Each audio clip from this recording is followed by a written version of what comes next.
옆 사람과 함께 사랑의 인사 나누겠습니다.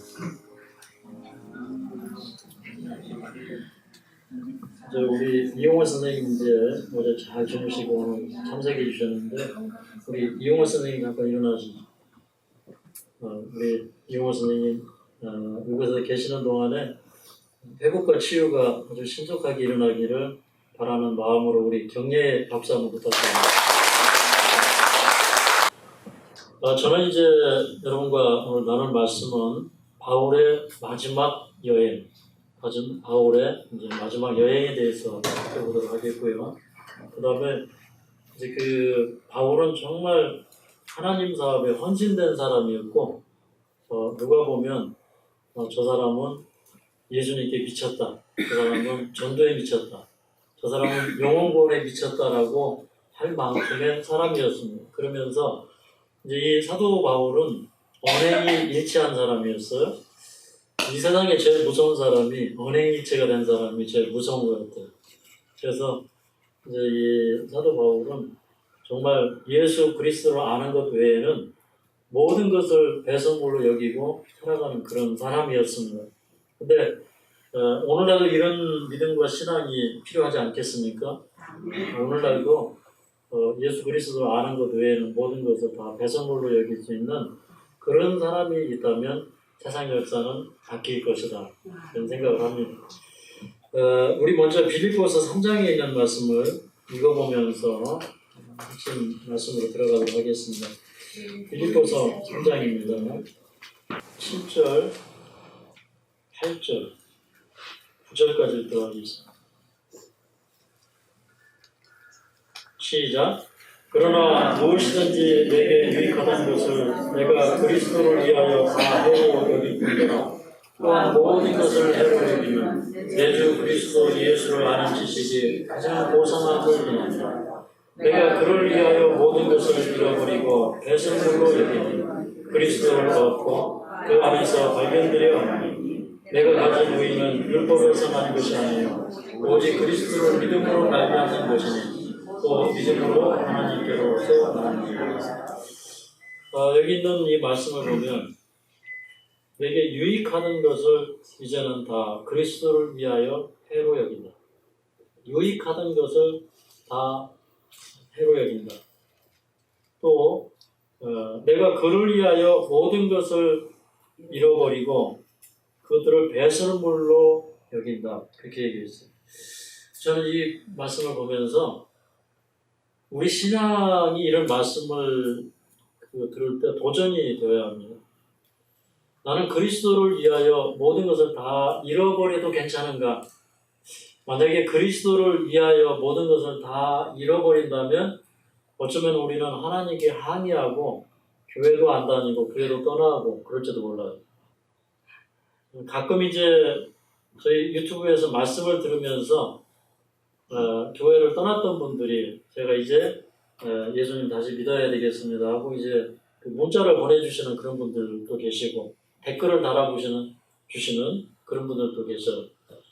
근데 우리는 이 세상을 살아가면서 내가 유익했던 거, 내게 유익했던 거, 나한테 도움이 되었던 거, 뭐 그런 것이 재물이 될 수도 있고 뭐 고기, 영화, 뭐 명예, 뭐 여러 가지 될 수 있어요. 근데 그런 것들을 다 해로 여기고 배설물로 여기고 할 수 있을까요? 다 이렇게 냄새나는 걸로, 역겨운 걸로 그렇게 여기고 그런 것들을 다 버릴 수 있을까요? 대답을 안 하시잖아요. 이게 안 돼서 대답을 못 하는 거예요.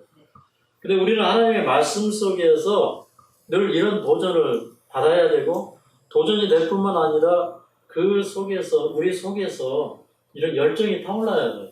저는 조금 전에 이제 찬미할 때 여러분 모습을 이렇게 지켜봤어요. 그랬더니 꽤 열심히 하셔요.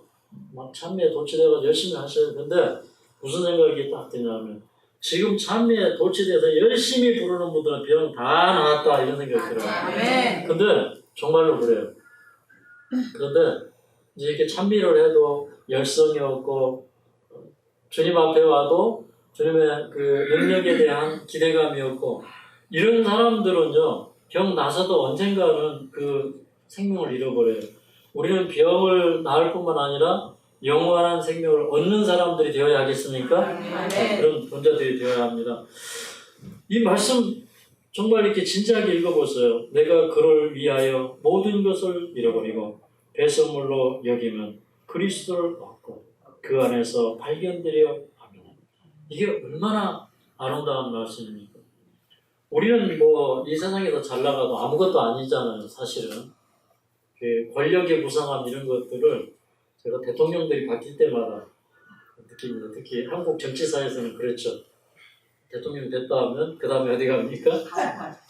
우리 문재인 대통령은 그렇게 안 되셨으면 정말 좋겠는데 걱정입니다. 이런 악순환이 이제 끊어졌으면 좋겠어요. 이제 권력의 무상함, 또 뭐 우리 한국 사회에서는 이렇게 대기업 사장들이 막 자살하고 이런 경우도 흔하잖아요. 그런 그 부의 무상함, 이런 것들을 보면서 참 이 세상의 모든 것은 다 무상하다. 그런 책도 있었어요. 뭐 이은상 씨가 쓴 무상. 혹시 읽어보셨습니까?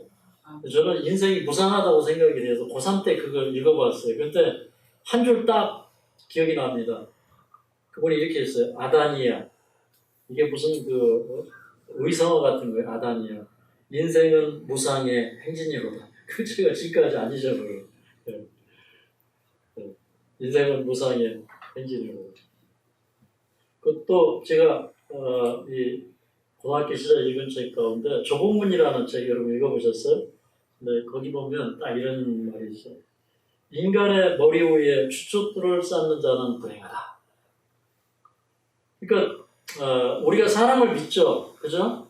그리고 이 기초돌은 어디에다 놔야 돼요? 반석 위에, 예수님 위에 딱 세워야 되는데 이제 여자는 남편 믿고, 그죠? 남편은 아내 믿고 그렇게 살아가죠. 친구도 믿고 사람도 신뢰하고. 근데 그런 사람은 결국에 와서는 무상하다는 겁니다. 불행하다는 거예요. 그래서 오늘 이 사도 바울의 이런 생애가 우리들의 생애가 되었으면 좋겠어요. 근데 이제 이 사도 바울은 마지막에 이제 예루살렘에 올라가고 그 다음에 그 예루살렘에서 그 유대인들이 죽이려고 했기 때문에 그가 이제 뭐 폭동이나 뭐 어떤 소요를 일으키려고 하는 그런 사람으로 오인되어서 체포당합니다. 그래서 이제 뭐 유다의 그 총독들에게 가서 재판을 받고 뭐 그 다음에 이제 나중에는 이제 로마로 압송되어서 올라가죠. 근데 이 사도 바울이 예루살렘에 꼭 올라가고자 했던 그런 열망이 있었어요. 그 열망은 무엇이냐면 이제 그 3차 그 선교 여행을 하면서 많은 이제 이방 교회들에게서 그 유대에 있는 그 교회를 돕기 위해서 그래서 이제 많은 헌금, 그 헌금이 얼마인지는 모르지만 상당한 거액을 걷어서 그것을 이제 유대에 있는 지도자들에게 주고 그 돈을 전달해 주는 것이 하나의 목적이 아니라 그런 어떻게든지 이방인과 유대인들을 연합해서 그리스도 안에서 하나가 되려고 하는 그런 열망을 가지고 있었어요. 근데 이 바울의 생애를 보면은 바울이 가는 곳마다 유대인들이 따라다니면서 이 바울을 죽이려고 해요. 무슨 뭐 베리아에서도 에베소에서도 데살로니가에서도 그리고 이제 바울이 가는 곳마다 유대인들은 어떻게 해서든지 바울을 죽이려고 합니다. 근데 이제 사실은 이제 그런 그 위험이 도사리고 있을 때 이미 성령께서는 너 이번에 올라가면 예루살렘에서 체포된다. 그런 이제 언질들을 이제 여러 군데서 이렇게 그 성령에 감동된 사람들에 의해서 주면서 사실은 예루살렘으로 가지 말라는 거예요. 그런데 그럼에도 불구하고 바울은 올라갑니다. 그리고 결국에는 정말 이방인과 유대인을 하나로 연합해서 정말 그 유대인들에게 복음이 전파되고 또 이방인들에게 복음이 전파되고 그러니까 유대인들은 사실 이방인들에 대한 굉장한 편견을 가지고 있죠. 그래서 그 유대인들이 이방인들에 대한 그런 그 편견이 허물어지고 그 성령의 역사에 큰 대열에 그 사람들이 편견 없이 동참하기를 바라는 그런 소원을 가지고 올라갔지만 사실은 바울은 그런 꿈이 무산이 되고 자기는 체포되어서 이제 계속해서 감옥 생활을 이제 하게 됐고 그가 이제 뭐 한 2년 넘는 세월 동안에 이게 감옥 생활을 하다가 결국에는 이제 로마로 압송되는 그런 모습들을 보는데 근데 그것이 순교의 길이 될 수 있고 그것이 죽음의 길이 될 수 있음에도 불구하고 그러나 바울은 그 길을 갔어요. 그게 참 신앙의 아름다움이라고 생각해요. 우리는 예수님을 왜 믿습니까? 우리 앞길에 기와 요초 천국길이 있고 우리 앞길에 무엇인가 우리에게 유익한 것이 있다고 여기기 때문에 가는지 모르겠어요. 그러나 사도 바울에게 있는 그 유익은 무엇이었냐면 자기는 어떻게든지 자기 목숨을 버려서라도 영혼을 구원하기를 원했어요. 어떻게든지 그리스도가 전파되기를 원했어요. 그것이 그 사람 속에 들어있는 유익이었다는 겁니다. 이 사람은 겉사람과 속사람이 전부 예수님으로 똘똘 뭉쳐져 있는 그런 사람이었어요. 우리 그 사도행전 20장으로 가서 이제 그 결의에 찬 이 사도 바울의 심령을 살펴보도록 하겠습니다. 사도행전 20장 22절. 우리처럼 또 성경을 늦게 찾는 집회도 없을 거고요. 우리처럼 또 성경도 못 찾지만 성경 공부 열심히 하는 집회도 없을 겁니다. 그렇습니까? 네. 그래서 저는 가끔가다 이렇게 설교를 하면서 이제 그 유튜브로 설교도 꽤 많이 들으셔요. 그런데 그런 분들이 성경을 참 오래 찾는다 그럴까. 그래서 그분들이 궁금할 때마다 한 말씀 드리는 겁니다. 자, 22절부터 24절까지 읽도록 하겠습니다. 시작. 보라 이제 나는 심령의 매임을 받아 예루살렘으로 가는데 저기서 무슨 일을 만나는지 알지 못하노라. 오직 성령이 각 성에서 내게 증거하여 결박과 환난이 나를 기다린다 하시나 나의 달려갈 길과 주 예수께 받은 사명 곧 하나님의 은혜의 복음을 증거하는 일을 마치려 하면은 나의 생명을 조금도 귀한 것으로 여기지 아니하노라. 자기는요 이게 심령의 메인바 되었다. 그러니까 이 표현에 자기는 어떤 위험이 자기를 기다린다 할지라도 그 길을 갈 수밖에 없는 거예요. 심지어는 성령이 각 성에서 바울아, 내가 이번에 예루살렘에 올라가면 너는 큰 핍박과 환난을 당할 거다. 이제 이런 언지를 주는데도 그런데 자기는 그것이 순교의 길이라 할지라도 나의 달려갈 길과 주 예수께 받은 사명 곧 하나님의 은혜의 복음 증거하는 일을 마치려 하면은 나의 생명을 조금 더 귀한 것으로 여기지 아니하노라. 좀 쉬었다 가도 되고 돌아가도 되는데 이 사람은 예루살렘을 향해서 곧장 달려가는데 은혜의 복음을 증거하고 그 다음에 나의 생명을 불쏘시개로 살라서 내 생명을 조금 더 귀한 것으로 여기지 아니하고 내가 이 일을 완수하겠노라고 그렇게 얘기를 합니다. 그래서 이제 막대한 돈을 가지고 또 그 다음에 이제 각 교회에서 돈을 낸 그 대표자들을 동행하고 그리고 이제 예루살렘으로 가는데 여기 21장에 가보니까 거기 이제 두로 지역에 갔어요. 그래서 그 두로 지역에서 일주일을 머물면서 4절에 보면 제자들을 찾아봤는데 근데 애써서 그 지역에 예수님을 신실하게 믿는 제자들을 찾았는데 그 제자들이 뭐라고 그러냐면 제자들이 성령의 감동으로 바울들어 예루살렘에 들어가지 말라 하더라 그렇게 얘기했어요. 성령의 감동을 받아서 예루살렘에 들어가지 말라는 거예요. 저는 이제 갈등이 생기는 거 이런 말씀 읽을 때 과연 바울이 이때 올라간 것이 맞느냐 틀리느냐 이 결론을 아직 못 내겠어요. 바울은 또 자기 나름대로의 그런 그 열심 그 다음에 그 열심이라는 것도 자기 스스로가 고무된 그런 열심이 아니라 성령께서 주시는 그 열심이 있었어. 자기는 주춤거리지 않고 내가 달려갈 길을 가겠다고 그런 이제 예루살렘으로 지금 곧장 가는 겁니다. 그런데 그 성령이 그 도로에 있는 사람들에게 감동을 주어서 예루살렘에 들어가지 말라는 것입니다. 근데 또 바울이 또 예루살렘에 올라가서 또 결정적인 실수를 해요. 이걸 보면 사실은 이제 바울이 조금 더 있다가 기회를 틈타서 올라갔으면 더 좋았지 않았겠나 이런 생각을 합니다. 근데 오늘 이 말씀 속에서 제가 본받고자 하는 것은 뭐냐면 바울은 죽음을 두려워하지 않는 사람이었다는 거예요. 이게 참 감사하지 않습니까? 제가 이제 중국에서 선교할 때 죽음을 두려워하지 않는 사람을 보았어요. 그분 참 훌륭한 분이었어요. 그러면서 이제 뭐 성경, 그 다음에 성경에 관한 책들, 이런 것들을 자기는요, 그 중국에서 관급 공사만 하는데, 그 중국의 그 난방은 아파트 난방들이 이렇게 그 중앙에서 이렇게 온수를 데워가지고 아파트마다 이렇게 공급하는 그런 그 난방 시스템을 가지고 있어요. 근데 이제 그런 걸 맡아서 공사하면서 돈을 참 많이 벌던 사람이에요. 근데 이분이 성경의 진리를 발견한 다음에 주님 앞에 온전히 헌신하게 되었어요.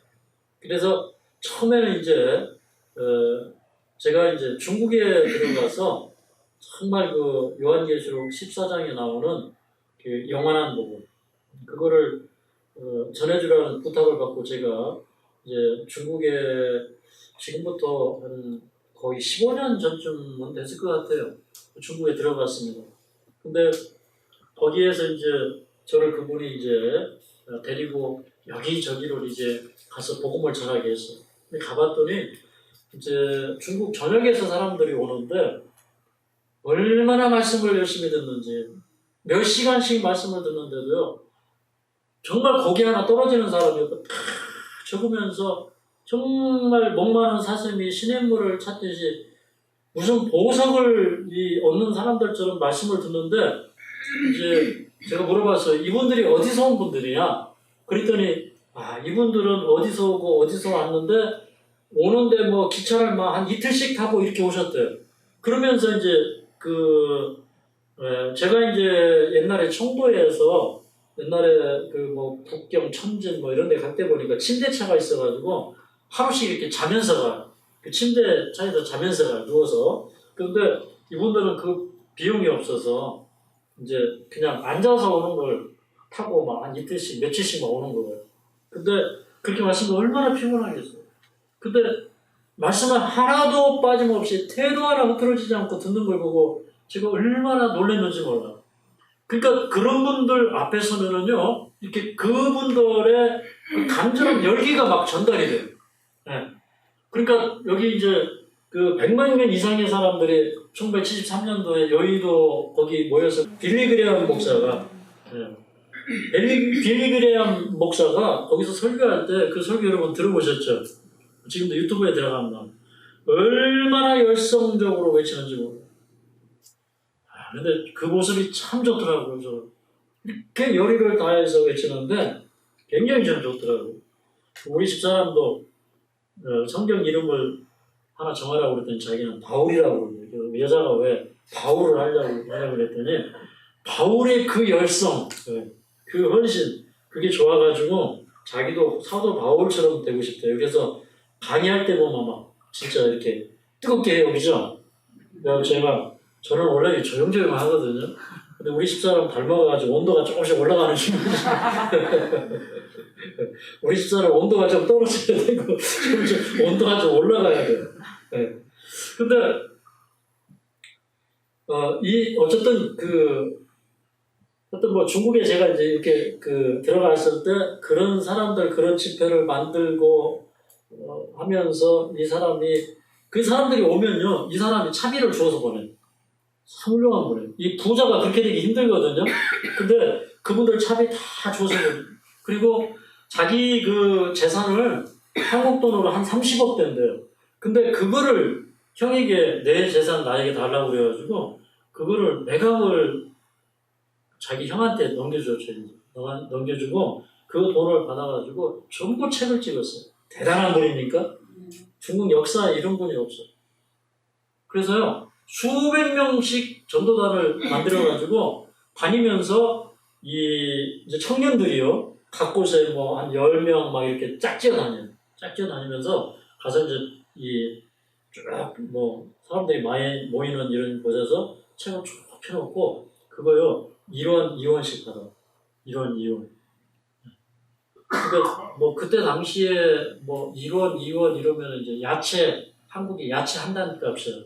그걸 받고 그냥 주면 사람들이 그걸 또 버릴까봐 뭐 1원씩 2원씩 받고 이제 책을 판매를 해요. 그리고 책은 공짜로 주고 그걸 판매해서 이 사람들이 이제 생활을 하도록 해요. 그래서 제가 한번 이제 어떻게 사나 그곳에 가봤더니 한 집을 하나 얻어요. 사람들은 뭐 남자도 있고 여자도 있고 막 그런데 한 2칸짜리 이런 거 얻어가지고 여자들은 여자들끼리 자고 남자들은 남자들끼리 자고 그러는데 이제 그렇게 하다가 붙으니까봐 이 성에서 며칠 저 성에서 며칠 이렇게 계속 돌아다니면서요. 그러니까 이제 공식적인 교회가 있어요. 그럼에도 불구하고 이 사람들은 워낙 순수한 진리를 전하고 이제 그 공산당과 손을 안 잡고 인가를 안 받은 교회를 지하교회를 운영하기 때문에 사람들은 계속 피해 다니면서 이 일을 해야 돼요.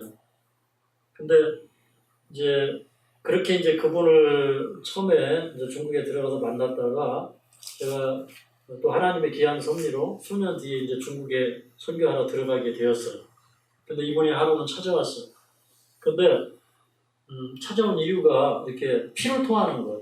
폐가 나빠졌어. 자기가 그 부자로 이렇게 살고 그다음에 뭐 백화점에 들어가면 그냥 보통 중국 돈으로 10,000원, 20,000원을 막 긁어 쓰는 사람 이 사람은.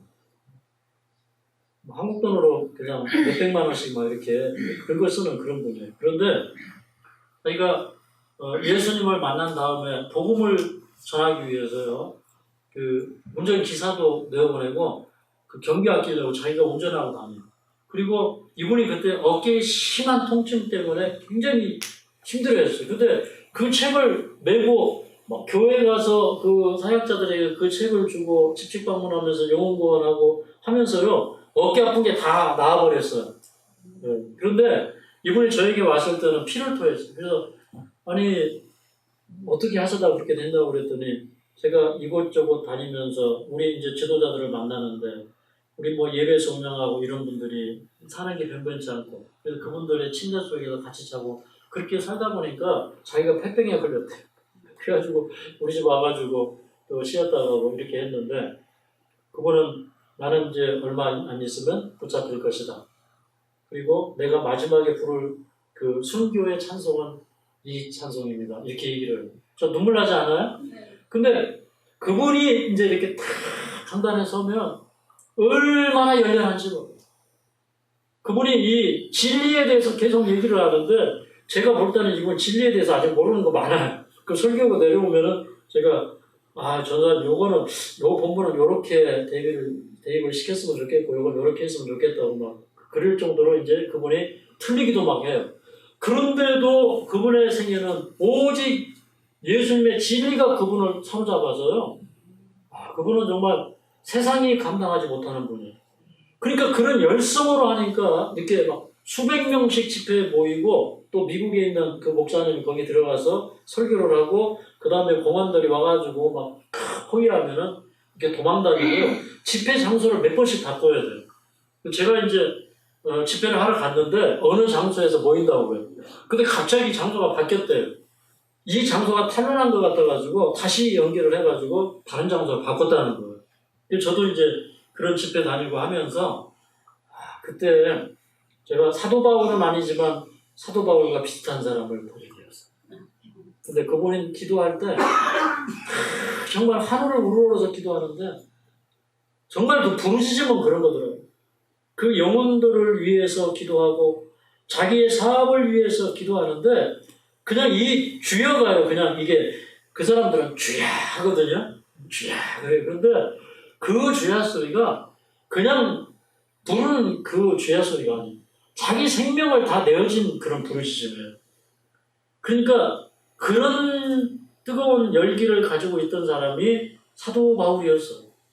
그러니까 가면 이제 이 죽는다는 경고를 지금 받고 있고, 그 다음에 또 가이사라라고 하는 지역에 갔더니 아가보라고 하는 그 선지자가 와가지고 11절에 이렇게 얘기합니다. 11절. 자, 21장 11절을 읽겠습니다.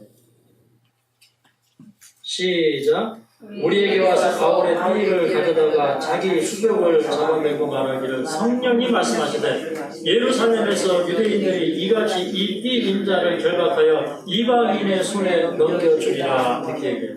그러니까 바울의 띠를 가지고 와서 이렇게 이제 결박당하는 모습을 보여주면서 당신이 이렇게 예루살렘에서 수족이 결박당할 것이다 이런 얘기를 들어요. 그런데 바울이 자기 고집을 꺾어요, 안 꺾어요? 안 꺾는 거예요. 그래서 12절 보니까 우리가 그 말을 듣고 그곳 사람들로 더불어 바울에게 예루살렘으로 올라가지 말라고 하니 바울이 대답하되 너희가 어찌하여 울어 내 마음을 상하게 하느냐. 나는 주 예수의 이름을 위하여 결박받을 뿐만 아니라 예루살렘에서 죽을 것도 각오하였노라. 그 동료들이 그 바울을 정말 영적으로 존경하고 사랑해요. 그러니까 가지 말라고 우는 거예요. 정말 목을 끌어안고 가지 말라고 사정하는 거예요. 그래도 당신들 왜 울어가지고 내 마음을 상하게 하느냐 이 말이에요.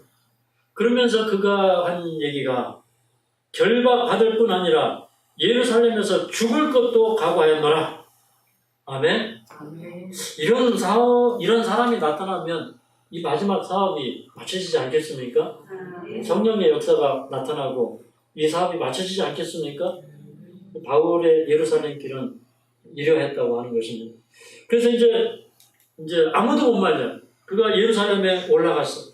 자, 이제 18절에 보니까 예루살렘에 올라갔는데 거기 보니까 여러 지도자들이 모였고 그 다음에 그 야고보라고 하는 사람이 있는데 이제 예수님의 형제 야고보 그리고 이제 많은 지도자들이 오순절을 가까이 두고 이제 모여 있어요. 모여 있는데 이제 그 지도자들에게 가서 이제 사도 바울이 자기가 3차 전도 여행을 하면서 이방인에게 어떻게 하나님께서 성령으로 역사하시고 했는지 그런 것들을 다 얘기하고 그 다음에 성경에 기록은 되어 있지 않았지만 그가 많은 그 헌금을 가지고 와서 그것들을 이제 그 지도자들에게 전달을 하고 그렇게 얘기를 하는데 근데 문제는 이제 가는 곳마다 유대인들이 그 사도 바울을 미워하고 죽이려고 해요. 그런데 이제 그 지도자들 가운데 어떤 사람들이 일어나가지고 하는 얘기가 여기 이제 지금 그 유대인들 가운데 복음을 받아들이는 사람들이 수많이 있다 이 말이에요. 그러니까 지금 많은 유대인들이 지금 그리스도에게 복음을 받고 이게 들어오고 있다 이런 얘기를 하는 겁니다. 그런데 당신은 다니면서 그 모세를 배반하고 뭐 할례를 행하지 말라 하고 또 규례를 지키지 말라 이렇게 가르치기 때문에 지금 이 유대인들에게 굉장한 편견이 만들어지고 있다 이런 얘기를 해요. 근데 사실은 이 사도 바울이 예루살렘에 올라간 것은 이제 그 이방 사람들이 이 사업을 많이 돕고 이제 이런 모습을 보면서 유대인이나 헬라인이나 또 뭐 이방인이나 유대인이나 다 이렇게 좀 연합이 되려고 하는 그런 목적으로 갔는데 그런데 이제 사람들은 뭐라고 그러냐면 당신이 그런 편견을 만드는 장본인이다 이렇게 얘기하는 거예요. 이게 참 부담이 됐을까요? 우리가 이제 진리대로 살아갈 때 참 힘든 게 이런 거예요. 여러분 이게 이제 하나님의 진리는 참 많은 사람들을 포용하고 사랑하게 합니다. 맞습니까? 진리를 가지면 가질수록요 이게 포용력이 넓어지고 정말 그리스도인들을 하나로 연합하고자 하는 그런 심령이 강해져요. 그러니까 진리를 가진 사람의 떳떳함이에요. 그런데 또 그런 것도 있어요. 이것이 정말 옳은 일이고 진리이기 때문에 포기할 수 없는 부분이 있어요. 그러니까 이미 유대인들은 그 율법과 그림자, 그러니까 장차 오는 것의 그 그림자였던 예제도, 그러니까 의식법이라고 하는 제사제도, 할례, 규례, 절기 이런 것들을 지키고 있어요. 근데 그런 것들은 예수님이 오심으로 다 성취되었기 때문에 그것은 지키지 않는 것이 복음이에요. 맞습니까? 아멘. 그런데 그런 얘기를 하면서 당신이 이제 대승적인 차원에서 좀 태도를 바꿔야 되겠다. 그러면서 이제 여기에 이제 나실인 서약을 하고 이제 그 나실인 서약이 끝나면 이렇게 그 성소에 들어가서 이제 그 속죄제, 화목제, 번제 이런 것들을 드리고 이제 나실인 그 서약 기간이 끝나면 이제 이발을 하는 그런 제도가 있어요. 그게 이제 우리 민수기 6장 9절부터 29절에 보면 21절에 보면 쭉 이렇게 소개가 되어 있어요. 그런데 이제 옛날에 이렇게 그 제도를 보면은 누구든지 하나님의 사업에 특별히 자기를 이렇게 나실인으로 해서 드릴 때는 이렇게 머리를 깎지 않았어요. 그리고 또 이제 일정 기간 레위인들이 성전 봉사든가 하나님의 사업에 헌신하고자 할 때 나실인 서약을 하고 나실인이 돼요. 요세푸스에 의하면 한 30일씩 그렇게 하기도 하고 이제 그랬던 걸로 보여지는데, 근데 이제 그 나실인 서약이 끝날 때 이제 행하는 데 의식이 있어요. 그래서 바울 보고 뭐라고 그러냐면 이 네 사람을 이렇게 그 비용을 대고 그 사람들을 데리고 가서 성전에 가서 결례 의식을 행하라. 당신이 그렇게 하면 이제 그 유대교의 율법을 존중한다고 하는 이제 그런 시야로 사람들이 보니까 편견이 제거될 거니까 그렇게 하라고 합니다. 근데 이걸 바울이 그랬을 때 이거 좀 더 고민해야 되고 주님께 물어봤어야 돼. 근데 바울이 그만 그 사람들을 데리고 그렇게 해버립니다. 그런데 이제 문제가 생긴 것이 여기 이 사람들을 데리고 이제 그 성전에 들어가서 이제 결례를 행하고 그렇게 하고 이제 여기 26절에 보면 이런 얘기를 합니다. 26절. 바울이 이 사람들을 데리고 이튿날 저희와 함께 결례를 행하고 성전에 들어가서 각 사람을 위하여 제사 될 때까지 결례의 만기된 것을 보아니라. 그 이래가 거의 전에 아시아로부터 온 유대인들이 성전에서 바울을 보고 모든 무리를 충동하여 그를 붙들고 이르되 이스라엘 사람들아 도우라. 이 사람은 각지에서 우리 백성과 율법과 이곳을 해방하여 모든 사람을 가르치는 그 자인데 또 헬라인을 데리고 성전에 들어가서 이 거룩한 곳을 거룩게 하였다 하니 이제 그 네 사람은 유대인이었겠죠. 그리고 이제 그 결례를 이렇게 행하면서 그 결례에 이렇게 차갈 때, 그 이래가 차갈 때, 가서 이제 보고하기 위해서 이제 바울이 성전에 있었고, 그 다음에 그 성전에 있었는데, 그 바울을 이렇게 적대시하는 사람들이 바울이 성전에 있는 것을 보니까 이렇게 불이 나는 거예요. 저 사람은 유대교를 대적하는 사람인데, 저 사람이 왜 성전에 있지? 이런 생각이 드는 거예요. 그러니까 이제 이 사람들이 바울을 보고 이제 바울을 굉장히 못마땅하게 생각하고 이제 분노하는 것입니다. 그런데 또 하나의 사건은 이제 29절에 보면 바울이 전에 에베소 사람 드로미보가 바울과 함께 성내에 있음을 보고 바울이 저를 성전에 데리고 들어간 줄로 생각하미로라. 그렇게 기록이 되어 있는데, 근데 이전에 이제 어떤 사람들이 이제 어떤 드로미브라고 하는 사람을 데리고 이제 성전에 가서 있었는데, 근데 그걸 이렇게 봤던 사람들이 이번에도 이제 사도 바울이 이방인들을 데리고 성전에 들어갔을 것이다 이렇게 착각을 한 거예요. 착각을 해가지고 이 사도 바울을 막 이렇게 죽이려고 달려들어서 아주 그냥 찢어 죽이려고 하는 것입니다. 그때 이제 막 소동이 일어날 때 천부장이 와가지고 이렇게 보니까 이 사람이 이런 이 소동에 의해서 죽게 생겼으니까 그 바울을 이제 데리고 가죠. 데리고 가고 그 다음에 이제 바울은 유다 총독 여기 22장 30절에 보면 이제 그 유다 총독에게 이렇게 데리고 가서 여기 이제 또 베스도에게 넘겨주고 그 다음에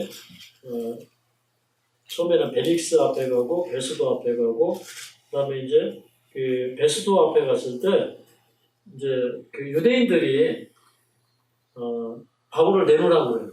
근데 바울을 내놓으라고 하는 이유가 뭐냐면 바울을 그 예루살렘으로 앞서가는 중간에 40명의 유대인들이 결속해가지고 바울을 중간에서 이렇게 잡아 죽이려고 급습해가지고 바울의 생명을 아끼려고 앗아가려고 그래요. 그래서 바울이 이제 자기는 이제 나는 로마 시민권자이니까 내가 가이사에게 가서 재판을 받게 해달라 이렇게 얘기해요. 그러니까 지방 법원에서 상고를 하면 이제 그 고등법원, 대법원으로 이렇게 가는 그런 식으로 이 사람은 이제 가이사에게 호소를 해서 이제 이 가이사에게 가서 재판을 받도록 이제 그렇게 합니다. 그래서 한 2년 정도 이 바울이 옥에 갇혀 있다가 27장에 가면 드디어 이제 로마로 갑니다. 로마로 가는데 이제 27장에는 로마로 가는 배를 타고 가요. 로마로 가는 배를 타고 가는데 거기에 이제 약 274명의 사람들이 타서 이 한 배를 타고 이제 가는데 가다가 보니까 이렇게 북서풍이 불어요. 풍랑을 만났어요. 그래서 이제 미항이라고 하는 항구에 도착을 했어요. 미항. 그러니까 여기 아름다울 미자가 쓰여 있는 걸 보니까 이 미항이라는 곳은 참 아름다운 곳이에요. 근데 이때 계절이 이제 어땠냐면 이제 그 대속제일이 넘어가고 그러니까 우리나라 계절로는 10월 한 5일쯤 되었어요. 근데 요때 이제 이 지역은 9월 한 중순부터 다음 해 한 3월 달까지 이렇게 태풍이 심하게 일어나는 그런 지역이에요. 그래서 이때 항해를 하는 것은 대단히 위험한 그런 상황인데 근데 바울을 이제 태워가지고 가는 이 배는 그 애굽의 알렉산드리아에서 온 배인데 여러분 이게 배를 운영하는 사람들은 빨리 그 애굽에서 밀이나 곡물이나 이런 거를 싣고 이제 그 로마 쪽에 가서 풀고 그 다음에 오면은 뭐가 생기는 거예요? 돈이 생기고 수입이 생기는 거예요.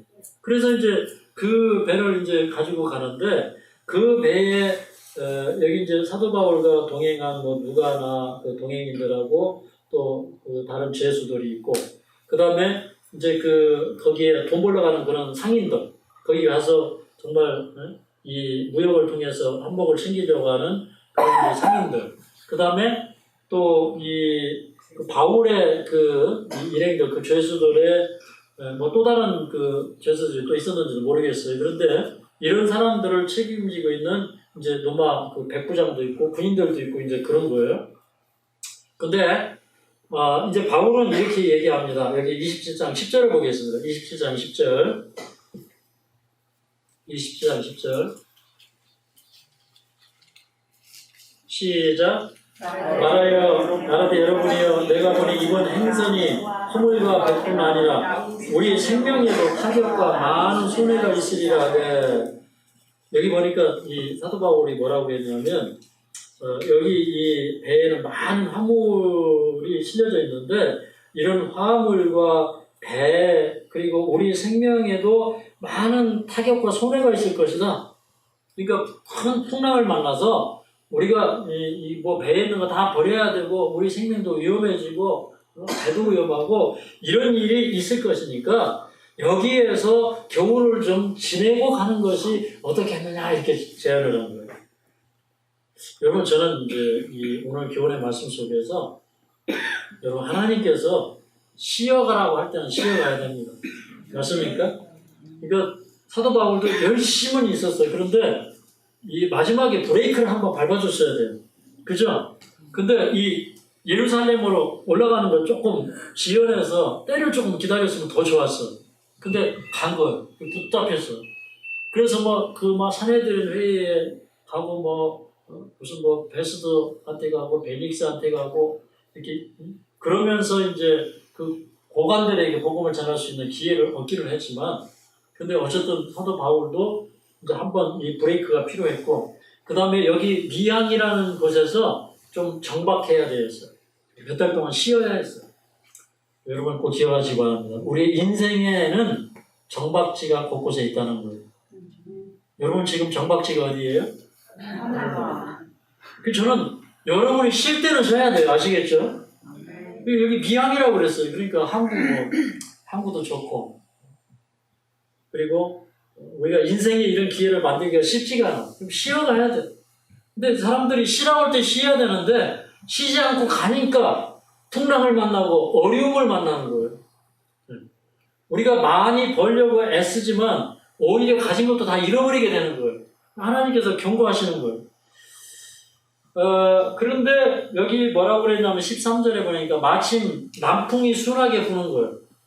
그러니까 이 사람들이 남풍이 보니까 때는 이때다 가자. 그래가지고 거기에 다 동요돼가지고 가는데 이제 배가 가다가 가우다라는 곳까지 가지 못해서 갑자기 유라굴로, 여기 이제 유라굴로라는 태풍 이름이 기록되어 있어요.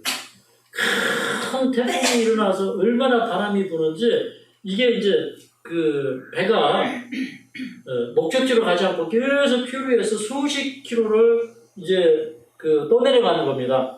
그러니까 이제 뒤에 이렇게 구명보도나 이런 거 이제 달고 있지만, 구명선을 달고 있지만, 이런 것들이 막 줄이 느슨해지고 하니까 가다가 어떻게 겨우 애써가지고 그거를 다시 줄을 당겨가지고 메어 달고, 그 다음에 이제 그래도 이제 그러고 나서 애를 써도 이게 안 되는 겁니다. 그래서 어떻게 하냐면 17절에 보면 배에 있는 무거운 연장들을 다 내어버립니다. 그 다음에 18절에 보니까 풍랑이 너무 심하게 이니까 사공들이 짐을 바다에 다 풀어버렸다고 그랬어. 그러니까 여러분, 우리가 버리고 싶지 않아도 하나님이 버리게 하시면 버리는 거예요. 네. 우리가 아무리 싸질머지고 가고, 우리 인생 항해가 그래요. 그죠? 아무리 내 목적지가 있고 내가 아무리 애쓰고 살아도 하나님이 버리라고 하면 다 버려야 되는 거예요. 네. 그 다음에 19절에 보니까 배의 기구들, 그 운행에 필요한 그런 기계들, 그런 장비들 있잖아요. 이런 것들 다 버리는 겁니다. 그 다음에 자, 20절을 함께 읽겠습니다. 20절 시작. 여러 날 동안 해와 별이 보이지 아니하고 큰 풍랑이 그대로 있음에 구원의 영광이 다 없어졌더라. 이게 우리 참 인생의 어떤 때 우리 모습인 것 같아요. 배에 타 있어. 풍랑 이런 거 가진 거 다 내가 던지고. 며칠 전에 한 분이 오셨는데 자기가 그래도 이렇게 사업을 크게 하고 이렇게 이분도 거의 이제 회장님급이에요. 근데 큰 건설회사에 이렇게 자재를 납품하는 일을 하신대요. 이분이 한 20년 잘하다가 거의 한 7, 8년 됐나? 이제 그때 이렇게 부도가 났대요. 그래가지고 크게 맞았는데 이분이 그래요. 옛날에 부자는 망해도 3년 먹을 게 있다고 그러는데 자기는요 벌어가지고 이자도 지금 다 받기가 힘들대요. 그래가지고 이분이 이제 몸까지 망가져가지고 오신 거예요. 참 이거 보니까 안타까워요. 그러니까 지금 이런 분들 많은 거예요. 해와 달이 보이지 않아요. 이게 희망이 보이지 않는 거예요. 그리고 구원의 영광이 없는 것이에요. 근데 이제 그런 위기 가운데 처해져 있을 때 그 배 안에 누가 있는 거예요? 하나님의 종 사도 바울이 있는 거예요. 근데 늘 위기는 어떤 사람이냐? 위기를 기회로 보는 겁니다. 근데 지금 그 배 탄 274명의 사람들이 276명의 사람들이 다 이렇게 타이타이와 침몰하는 것처럼 침몰하게 되었을 때 그들의 영혼을 위해서 그들을 불쌍히 여기고 하나님을 알지 못하는 채 구원의 소망이 없이 눈 감는 그들을 위하여 사도 바울이 기도하는 것입니다. 여러 날 기도했을 때 그때 이제 한여를 그들이 그렇게 힘든 시간을 보낸 것 같아요. 그때 이제 이 사도 바울이 이렇게 얘기합니다. 자, 21절부터 24절까지 읽겠습니다. 21절부터 24절 시작. 여러 사람이 오래 먹지 못하였음에 바울이 가운데 서서 말하되 여러분이여 내 말을 듣고 그레데에서 떠나지 아니하여 이 타격과 손상을 면하였다면 좋을 뻔하였느니라. 내가 너희를 바라면 이제는 안심하라. 너희 중 생명에는 아무 손상이 없겠고 오직 배뿐이라. 나의 속함과 그 나의 성질은 하나님의 사자가 어젯밤에 내 곁에 서서 말하되 바울아 두려워 말라. 내가 가이사 앞에 서야겠고 또 하나님께서 너와 함께 행사하는 자를 다 내게 주셨다 하였으니 그러므로 여러분이 안심하라. 나는 내게 말씀하신 그대로 되리라고 하나님을 믿노라. 여기 보니까 하나님께서 이 배가 이제 침몰 당하지 않고 가야 될 두 가지 목적을 얘기하셨는데 너는 로마에 가서 이 복음을 전해야 되기 때문에 너는 죽을 수가 없다. 그리고 여기에 있는 영혼들을 다 너에게 주었다. 이렇게 얘기해요. 그래서 저는 이 표현이 참 의미가 있다고 봐요. 그러니까 이 영혼들이 누구에게 달려있는 거예요? 바울에게. 그러니까 어떻게 보면은 저에게 여러분의 운명이 또 주어졌는지도 모르죠. 근데 반대로 여러분의 가족의 운명이 여러분에게 주어졌죠. 맞습니까? 또 사회의 운명이 또 여러분에게 주어졌어. 그러니까 만약에 우리가 이럴 때 기도하지 않으면 그 영혼에 대한 책임이 누구에게 있을까요? 네, 우리에게 있는 거예요. 그래서 이제 하나님의 음성을 들은 다음에 이제 14일이나 고생을 했지만 그런데 이제 사람들에게 다 이제 그 음식을 해서 먹으라고 그래가지고 이 사도 바울이 떡을 가져오라고 하고 거기서 다 사람들에게 이렇게 축복하고 그리고 사람들이 한 자리에서 음식을 먹게 돼요. 그래서 그걸 보면서 야 하나님의 종은 역시 위대하다. 조금 전까지만 해도 그런 하나의 이 쇠사슬에 매여서 끌려가는 하나의 종이었지만 지금 이 사람은 지금 이 배 안에서 지금 목사가 딱 되어 있는 거예요. 하나님의 종이 딱 되어 있는 거예요. 그러니까 이 바울의 말에 사람들이 지금 청종하고 듣고 있는 거예요. 그 다음에 이제 이 사람들이 마지막 떡을 해먹고 그 다음에 배에 있는 양식, 그 다음에 이런 먹은 것들을 다 버려요.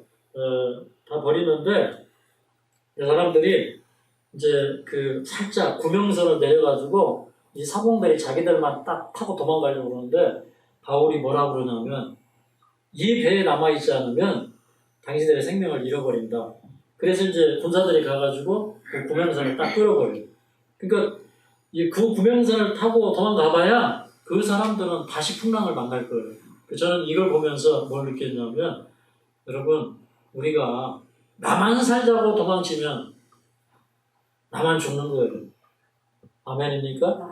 네. 그래서 이제 이제 못 도망갔어요. 그리고 이렇게 딱 오는데 이렇게 두 물살이 만나는 한가운데 딱 빠져버린 거예요.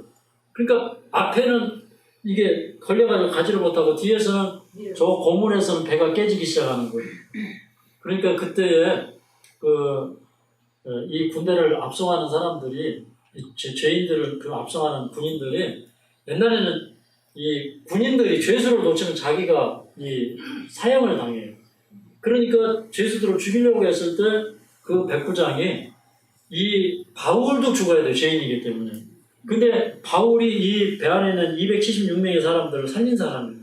그러니까 그렇게 하지 말자고 권해서 이제 헤엄칠 줄 아는 사람은 먼저 들어가게 하고 나머지 사람들은 이제 널판지 이런 걸 타고 이제 섬 안으로 무사히 들어갔는데 근데 거기 갔더니요 멜리데라고 하는 그런 섬이 있는데 그 멜리데 섬에 토인들이 있었는데 그 토인들이 이 바울을 아주 그 일행을 따뜻하게 영접을 하는 거예요.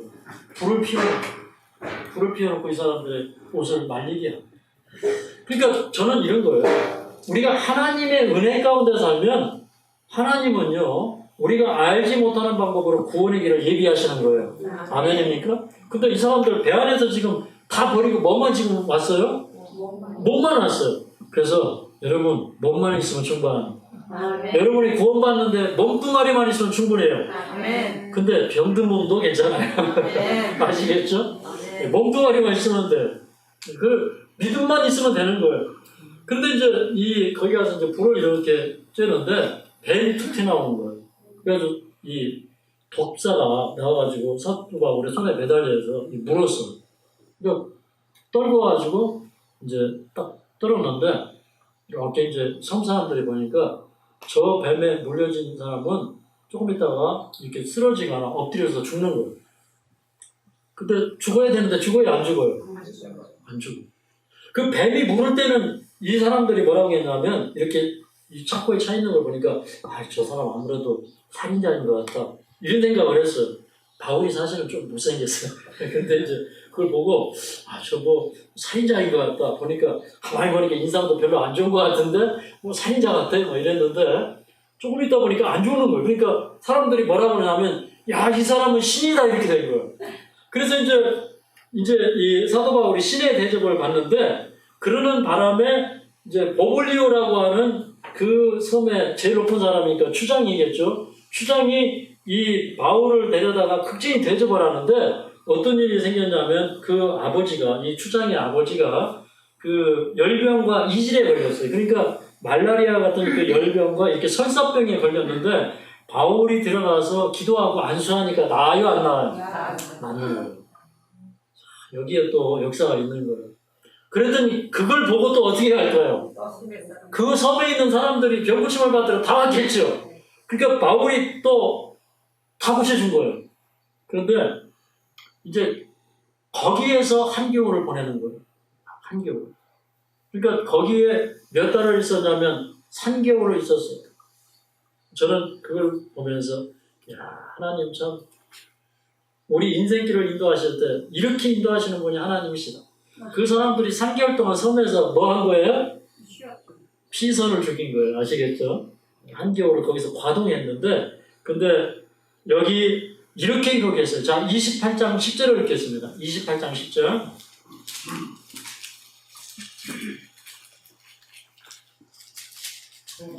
시작. 후한 예로 우리를 대접하고 떠날 때에 우리 쓸 것을 배에 올리라. 여기 보니까 어떻게 대접했다고 그랬어요? 후한 예로 우리를 대접하고. 떠날 때 그렇게 했다는 겁니다. 그런데 그 섬 사람들을 고쳐주고 그 바울이 거기에서 3개월 동안 이 사람들을 데리고 있는 거예요. 276명의 사람들. 그리고 그 섬에 있는 사람들, 제가 볼 때는 거진 다 예수님 믿었을 것 같아요. 아멘입니까? 그러니까 자기는 이제 그 메인바 되었고 재수가 되었고 로마로 지금 이제 자기가 가면은 자기는 사형 당할 것을 알아요. 그러나 저는 그 바울의 생각 가운데 참 감동적인 것은 그는 어디에 있든지 그 역사의 중심에 서 있었는데 영혼들을 위해서 기도하고 있었고 하나님은 그를 위하여 역사하고 계시고 능력을 베풀었다는 거예요. 그 배를 타고 가는 276명의 사람들이 해와 달도 보이지 않고 깜깜한 구름만 보이고 태풍이 일어날 뿐이고 구원의 여망이 사라졌어. 근데 그 구원의 여망이 없을 때 그 순간에서 그 배 안에 유일한 희망을 가진 사람이 있었는데 그게 사도 바울이었다는 거예요. 아멘입니까? 네. 그리고 그가 그 섬에 그 사람들을 무사히 인도하고 거기에서 또 그 사람들에게 병을 고쳐주고 이런 걸 보면서 이런 생각이 있어요. 여러분, 병 고치는 거 이런 거는요, 사도 바울에게는 아무것도 아니에요. 우리가 병 낫는 것도 역시 아무것도 아니에요. 문제는 뭐예요? 우리 속에 그런 열정이 있느냐 이 말이에요. 그런 헌신이 있느냐 이 말이에요. 그리고 저는 한 말씀만 딱 드릴게요. 사랑하는 여러분, 그 섬에 있는 사람들이 나중에 이렇게 이제 배를 수리하게 다 도와줬겠죠. 그리고 그 배에 다 올라갈 때 이제 여러 달 항해할 것을 그 사람들이 다 실어준 거예요, 그 배에. 여러분도 이렇게 후한 마음을 가져야 돼요. 하나님은 이렇게 후하게 대접해 주십니다. 여러분, 우리가 하나님이 우리 병을 고쳐주시면 우리도 이렇게 선교 사업에 후한 사람이 되어야 할까요? 또 하나님의 사업에 후한 사람이 되어야 할까요? 네, 말씀 마치겠습니다.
사랑하는 우리 아버지, 오늘 참으로 주의 복음을 위하여 자기의 모든 것을 다 삼켜버린 우리 사도 바울의 그 헌신적인 복음의 사업을 살펴보게 되었습니다. 참으로 그가 예수님을 아는 것 외에는 모든 것을 다 배설물로 여기고 자기가 가지고 있던 모든 이권과 유익한 것들을 다 해로 여기는 그런 삶을 살고 그는 참으로 죽을 것을 알고도 예루살렘에 올라가기를 두려워하지 아니하였으며 그는 참으로 풍랑이로 빠져들어가는 그 뱃속에서도 주님이 살아계심을 믿고 그 영혼들을 위하여 기도하였고 또 하나님의 역사를 이루어낸 아름다운 믿음의 사람이었습니다. 아버지, 저희들이 인생을 향해 갈 때 하나님의 뜻을 거슬러 가다가 우리가 쉬지 않고 가다가 풍랑을 만나게 될 때 아버지, 우리가 돌이켜서 주님이 쉬라고 할 때 쉴 수 있는 저희가 되도록 도와주시옵소서. 참으로 그 쉬는 기간 동안에 그의 하나님을 알 수 있었고 살아계신 하나님의 증인을 통하여 살아있는 병고침과 능력들을 체험하게 되었습니다. 아버지, 오늘 우리가 이 하늘마을이라고 하는 섬에 있지만 이곳은 우리의 유배지가 아니요 참으로 하나님이 우리에게 주신 피서지이고 우리가 믿음으로 준비하는 곳임을 깨닫도록 도와주시옵소서.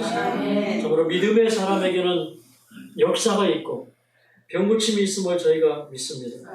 참으로 하나님께 우리의 생명이 헌신된 자 되게 하여 주시옵소서. 그 바울이 목적을 이룰 때까지 그는 죽을래야 죽을 수도 없는 사람이었습니다. 그 풍랑과 바다가 삼킬 수 없는 사람이었던 것은 그는 목적과 삶을 주님 앞에 두었기 때문에 그렇습니다. 사랑하는 주님, 우리도 바울처럼 되게 하여 주시옵소서. 세상의 풍랑이나 여건이 삼킬 수 없는 사람 되게 하여 주시옵소서. 참으로 주님을 위하여 결박당할 뿐만 아니라 죽는 일에도 주저하지 않는 믿음의 사람들 되게 하여 주시옵소서. 예수님의 귀하신 이름으로 간절히 기도하옵나이다.